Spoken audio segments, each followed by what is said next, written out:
Yang menyebutkan bahwa semua bid'ah itu sesat siapa? Rasulullah SAW. Rasulullah. Tapi beraninya orang-orang belakang mengatakan ada bid'ah hasanah. Berarti melawan siapa di sini? Melawan Rasulullah. Assalamualaikum warahmatullahi wabarakatuh. Allahumma salli ala sayyidina Muhammad wa ala alihi wa sahbihi ajma'in, amma ba'd. Ja'alana Allah min ahli ilmi wal khairi was sa'adah. Semoga kita semua dijadikan oleh Allah Subhanahu wa taala termasuk ahli ilmu, ahli kebaikan, dan digolongkan termasuk orang-orang yang beruntung masuk ke dalam surganya Allah Subhanahu wa taala. Sudah menjadi kebiasaan buruknya orang-orang Wahabi, orang-orang Salafi ini, ketika mereka berbeda dengan orang lain, ketika ada orang lain yang berbeda pendapat dengan dia, maka mereka katakan orang tersebut menyelisihi Al-Quran dan Sunnah. Contohnya seperti video yang di awal yang telah kita tonton, bagaimana Ustadz Yazid Jawas secara tidak langsung mempertentangkan Al-Imam Syafi'i rahimahullahu ta'ala dengan baginda Nabi SAW. Karena yang mengatakan ada bid'ah hasanah itu Imam Syafi'i. Yang mengatakan ada bid'ah mahmudah, bid'ah yang terpuji, itu adalah Imam Syafi'i. Seolah-olah Imam Syafi'i tidak mengetahui tentang hadis kullu bid'atin dolalah. Kemudian yang paling tahu mengenai hadis tersebut itu adalah Ustadz Wahabi, Ustadz Yazid Jawas. Sedangkan Al-Imam Syafi'i itu digelari Nasirus Sunnah, yang mengemban sunnah, yang menolong sunnah, yang menjaga sunnah. Sekarang kita pikir saja, antara Imam Syafi'i dengan Ustadz Wahabi ini, dengan Ustadz Yazid Jawas ini, kira-kira yang paling paham mengenai sunnah itu siapa? Imam Syafi'i itu saking cerdasnya beliau, umur 12 tahun beliau sudah menghafal Al-Muwatta Imam Malik. Beliau menghafal Muwatta Imam Malik selama 9 hari. Kira-kira sekarang ulama mana yang bisa seperti itu? Ulama Wahabi mana yang kecerdasannya seperti Imam Syafi'i siapa? Beliau saking cerdasnya, kalau membaca suatu kitab, maka halaman yang tidak dibaca beliau tutup dengan lengan bajunya. Kenapa? Takut nanti terlihat, akhirnya beliau hafal langsung. Sehingga hafalan beliau menjadi tidak urut. Orang yang sekelas Imam Syafi'i Anda pertentangkan dengan baginda Nabi SAW. Terus Anda merasa yang paling mengikuti baginda Nabi SAW, yang paling paham terhadap hadis baginda Nabi SAW. Yang waras sedikit. Kenapa Al-Imam Syafi'i membagi bid'ah menjadi dua? Kenapa ada bid'ah hasanah? Kenapa ada bid'ah mahmudah? Kenapa? Karena banyak amalan-amalan para sahabat yang tidak pernah dicontohkan oleh baginda Nabi SAW.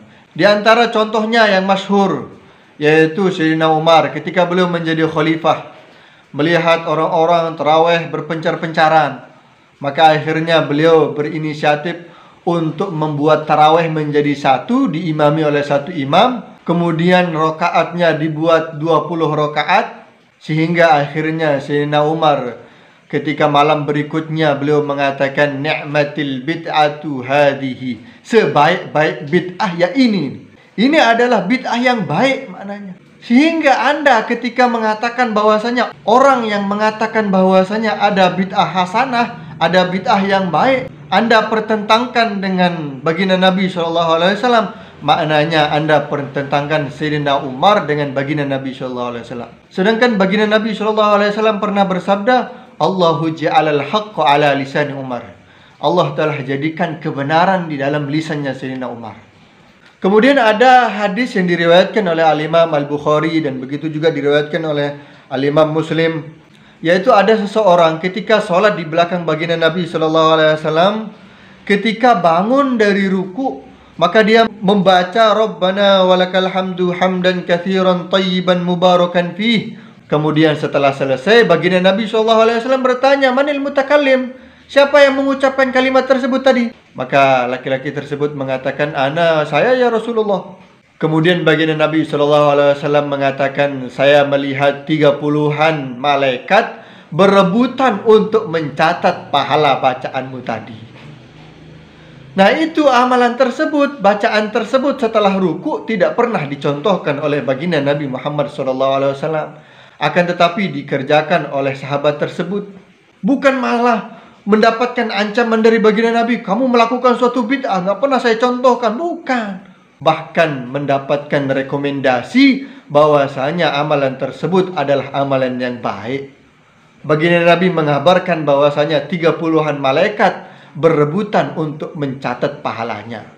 Kemudian ada hadis yang diriwayatkan oleh Sayyidina Abdullah bin Umar ketika sholat berjamaah yang dipimpin oleh baginda Nabi SAW sudah mulai, maka datang seseorang laki-laki, kemudian dia takbir. Setelah takbir dia mengucapkan kabira walhamdulillahi katsira wa subhanallahi bukratan wa asila.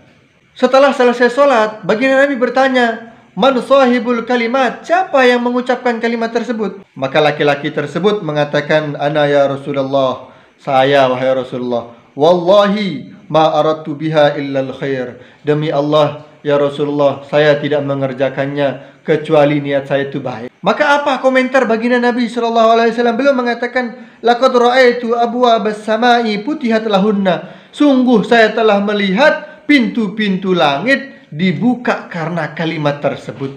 Nah, itu juga tidak pernah dicontohkan oleh baginda Nabi SAW. Nggak pernah. Kalau memang semua bid'ah itu sesat, nggak mungkin berani para sahabat untuk mengerjakan perkara yang tidak pernah dikerjakan oleh baginda Nabi SAW. Walaupun tidak pernah dikerjakan oleh baginda Nabi SAW, kemudian dikerjakan oleh sahabat, yang penting tidak melanggar syariat, akhirnya dapat rekomendasi dari baginda Nabi SAW. Kemudian diriwayatkan oleh Imam Al-Bukhari, ada seorang laki-laki menjadi imam di Masjid Quba. Setiap selesai membaca surat Al-Fatihah, dia membaca Qul huwallahu ahad. Setelah membaca Qul huwallahu ahad, baru membaca surat yang lain. Itu terus bacaannya. Kemudian makmumnya itu menegur imamnya tersebut, coba ganti gitu suratnya, jangan Qul huwallah terus. Maka kata imam tadi mengatakan, ya kalau kamu mau bacaan surat yang lain, tinggal cari imam yang lain. Kalau pingin saya yang menjadi imam, ya harus terima bacaan seperti itu. Akan tetapi makmumnya itu merasa bahwasanya imam yang paling baik ya imamnya itu, sehingga akhirnya dilaporkan kepada Rasulullah SAW. Kemudian tidak lantas baginda Nabi SAW mengatakan, kamu melakukan suatu bid'ah, kamu melakukan suatu perkara yang tidak pernah saya ajarkan. Apa kata baginda Nabi SAW? Ya fulan, ma yamna'uka an taf'ala ma ya'muruka bihi ashabuk, wa ma yahmiluka ala luzumi hadhihi surah fi kulli rak'ah. Kenapa kamu tidak mau mengerjakan perintah sahabat-sahabat kamu itu untuk membaca surat yang lain? Dan apa yang mendorong kamu sehingga kamu itu istiqomah membaca surat Qul huwallahu ahad ini, kenapa? Maka imam tersebut menjawab, inni uhibbuha. Ya Rasulullah, saya cinta kepada surat Qul huwallah itu, surat Al-Ikhlas. Maka apa jawaban baginda Nabi SAW? Hubbuka iyyaha adkhalakal jannah. Cinta kamu terhadap surat tersebut memasukkan kamu ke dalam surga. Kemudian diriwayatkan lagi oleh Al-Imam Al-Bukhari, begitu juga diriwayatkan oleh Al-Imam Muslim, cerita yang agak mirip.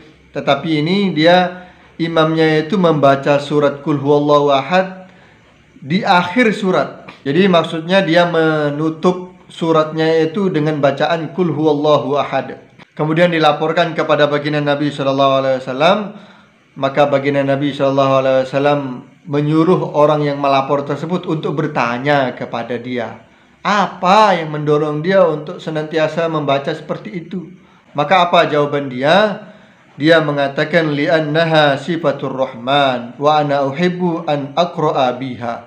Karena Qul huwallahu ahad, karena surat Al-Ikhlas itu adalah sifatnya Allah yang maha rahman, yang maha penyayang. Dan saya suka untuk membaca surat Al-Ikhlas, yang mana itu surat Ikhlas adalah sifatur rahman. Jadi baginda Nabi SAW jauh dari akhlaknya orang-orang Wahabi, yang sedikit-dikit sesuatu yang tidak ada contoh kemudian dikatakan bid'ah. Sedangkan baginda Nabi SAW bersabda, man sanna sunnatan hasanatan falahu ajruha wa ajru man amila biha. Barang siapa yang memulai perbuatan baik yang baru, maka dia mendapatkan pahalanya dia sendiri dan mendapatkan pahala orang lain yang mengamalkan amalan tersebut, karena dia memulai perkara yang baru yang sebelumnya tidak pernah ada. Itulah dasarnya Imam Syafi'i, beliau membagi bid'ah menjadi dua. Kemudian kalau kita tinjau dari segi bahasa, tidak semua kata-kata kul bermakna semua. Apa contohnya? Allah Subhanahu wa taala berfirman, "Waja'alna minal ma'i kulla syai'in hayyin." Allah jadikan segala sesuatu yang hidup dari air. Tetapi ada makhluk Allah yang Allah ciptakan tidak dari air. Iblis diciptakan dari api. Khalaqtani min nar wa khalaqtahu min tin. Menunjukkan bahwasanya kullu di sana tidak bermakna semua, tetapi bermakna sebagian. Dan masih banyak contoh lagi. Nggak perlulah terlalu panjang lebar lagi. Yang penting kita berpikir. Kita ini mau ikut Yazid Jawas dalam pemahaman hadis kullu bid'atin dolalah, atau mau mengikuti Imam Asy-Syafi'i yang telah membagi bid'ah menjadi dua, atau mengikuti Sayyidina Umar yang mengatakan ni'matil bid'atu hadhihi, sebaik-baik bid'ah adalah ini. Ini adalah bid'ah yang baik. Saya kira cukup seperti itu. Selamat berpikir mau ikut Ustadz Yazid Jawas atau Imam Syafi'i atau Sayyidina Umar. Anda mempertentangkan Imam Syafi'i dengan baginda Nabi SAW. Sekarang saya mempertentangkan Anda dengan Al-Imam Syafi'i rahimahullahu ta'ala. Sekian, Assalamualaikum warahmatullahi wabarakatuh.